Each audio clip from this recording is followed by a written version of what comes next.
Right, let's investigate linear search. So the PHP file you're going to create is going to be called exercise 5 underscore linear search. So I'm just going to copy that, go across to Dreamweaver, and we're going to do a new file, new, PHP, create, and this file is going to be, I'm going to save it now even though there's nothing in it yet, and exercise 5 underscore linear search.php. Let's save it.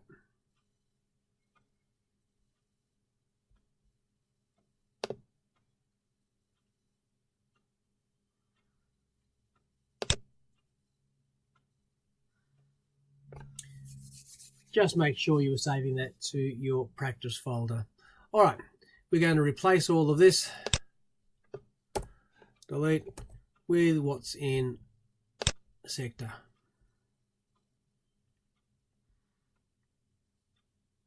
Right down to there. Remember, there is a practice outcome there, and there is also now the data file that you require. Just going to paste that in there. All right, let's have a look at what this code does.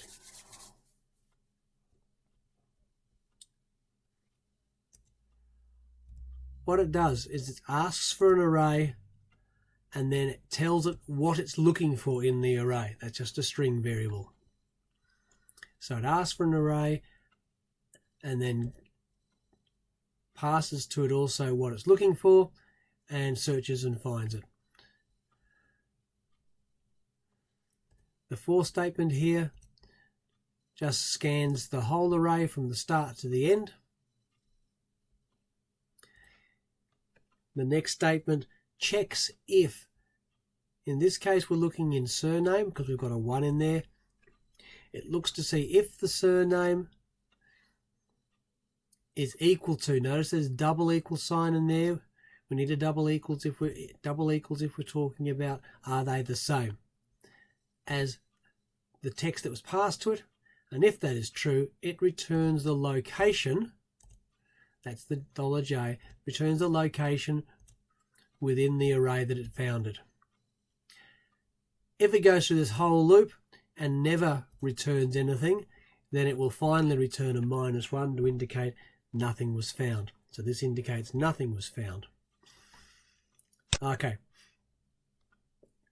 let's run that and demonstrate what it's doing. Please note that we've set text find up here to be Roberts, which is actually a piece of data within the array as a surname. And what it'll echo looking for, it'll say what it's looking for, which will be Roberts.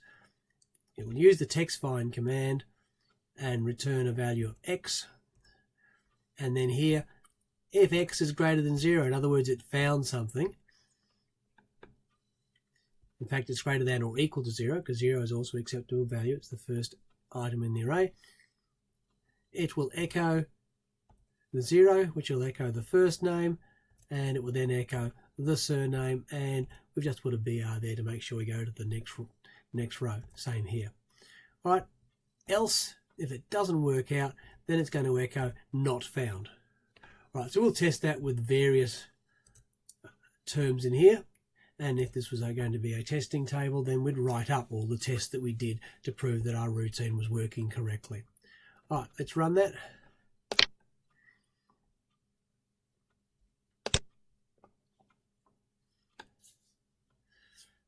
We've still got a debug code at the top there, looking for Roberts, and Zach Roberts appears because that was the information that had Roberts in it.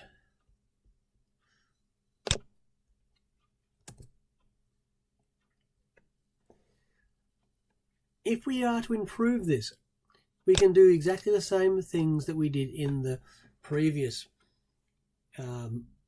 sorting routine. We can say, oh, what column do you want to find this information in? So I can go dollar int column, and therefore make this a far more general search. So down here, rather than searching in the surname location, we can say search in whatever location I tell you to look in.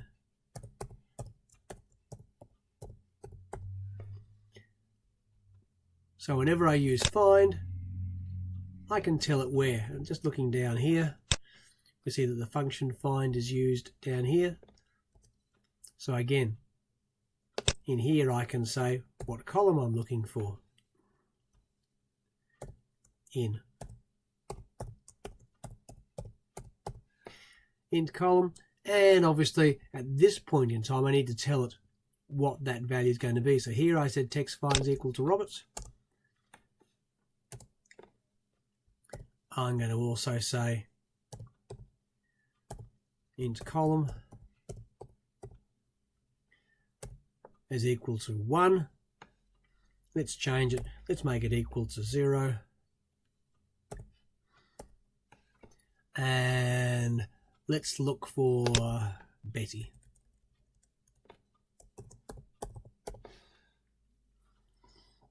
Let's save that. Let's run that.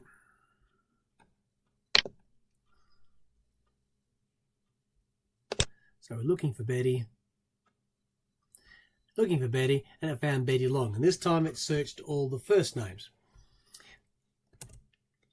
Let's look for someone that doesn't exist.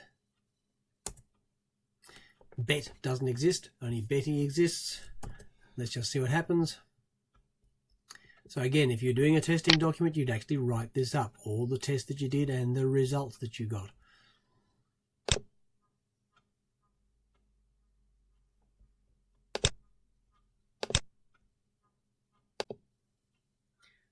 And this time we can see that the result was not found, which is what you'd expect. All right, so that's got our search working. Hopefully that makes reasonable sense. So here we loaded up our data. We've got our pre-statements there just to see what it looks like. Text find, int column to say which one to look at, and go in there. Please remember that the variables, these variable names don't matter. All right, they only matter inside the array. When you use the word find, you can use any variables you like. And notice this find expects something called $array. But when we used it down here, we just used $array. So the variables don't matter. You can use your own variables as long as they're the right sort of variables, and they will be passed on into here. Notice in here that says text target, and we use text find. All right, so text find becomes text target inside this routine. All right, $array becomes $array inside this routine. So they don't have to be the same names here as they are here. They just have to be the same sort of thing. If you didn't use an array, yes, there'd be all sorts of problems. Okay, I hope that helps.